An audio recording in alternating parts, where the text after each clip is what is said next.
পৃথিবী ধ্বংসের কারণ হতে পারে গ্রহাণু 2024 YR4 এর সম্ভাব্য সংঘর্ষ। 2032 সালেই কি ধ্বংস হবে পৃথিবী? 16 ফেব্রুয়ারি 2025। গত কয়েক সপ্তাহ ধরে মহাকাশ বিজ্ঞানীদের নজর কেড়েছে গ্রহাণু 2024 YR4। এই গ্রহাণুটির 2032 সালের 22 ডিসেম্বর পৃথিবীর সাথে সংঘর্ষের সম্ভাবনা প্রায় 2% বলে জানিয়েছে নাসা এবং ইউরোপীয় স্পেস এজেন্সি ESA। যদিও এই সম্ভাবনা অত্যন্ত কম, তবুও এটি টরিনো স্কেলে 3 নম্বর স্তরে রয়েছে, যা স্থানীয় পর্যায়ে ধ্বংসাত্মক প্রভাবের ইঙ্গিত দেয়। গ্রহাণুটির ব্যাস 40 থেকে 90 মিটার, 130 থেকে 300 ফুট, এবং এটি সূর্যকে প্রদক্ষিণ করছে প্রায় 17 কিলোমিটার পার সেকেন্ড গতিতে। এটি 1908 সালের টুঙ্গুস্কা ঘটনার জন্য দায়ী গ্রহাণুর চেয়ে বড়, যা সাইবেরিয়ায় 2150 বর্গ কিলোমিটার বনাঞ্চল ধ্বংস করেছিল। যদি সংঘর্ষ হয় তবে পূর্ব প্রশান্ত মহাসাগর, দক্ষিণ আমেরিকা, আটলান্টিক, আফ্রিকা বা দক্ষিণ এশিয়ায় আঘাত হানতে পারে।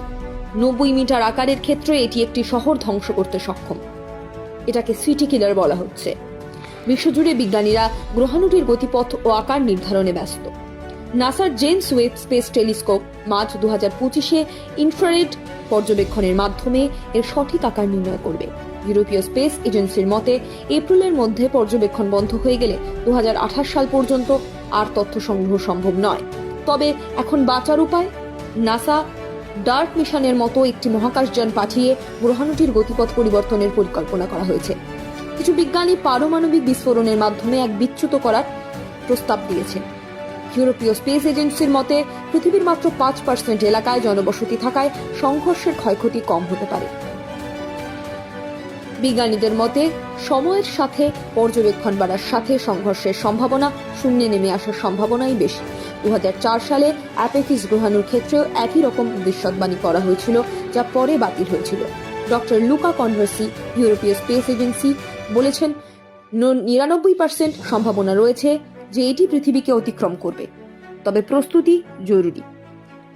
পল চোডাস বলেন, আমাদের পূর্বাভাস অনুযায়ী সম্ভাবনা শূন্যে পৌঁছাবে। 15 ফেব্রুয়ারি পর্যন্ত গ্রহাণুটি পৃথিবী থেকে 4.8 কোটি কিলোমিটার দূরে রয়েছে এবং দ্রুত দূরে সরে যাচ্ছে। নাসা এবং ইউরোপীয় স্পেস এজেন্সি তাদের ব্লগ ও ওয়েবসাইটে নিয়মিত সাম্প্রতিকতম তথ্য প্রকাশ করছে। যদিও 2024 YR4 নিয়ে উদ্বেগের কিছু কারণ রয়েছে, বিজ্ঞানীদের সম্মিলিত প্রচেষ্টা এবং প্রযুক্তির উৎকর্ষে এটি মোকাবিলা সম্ভব।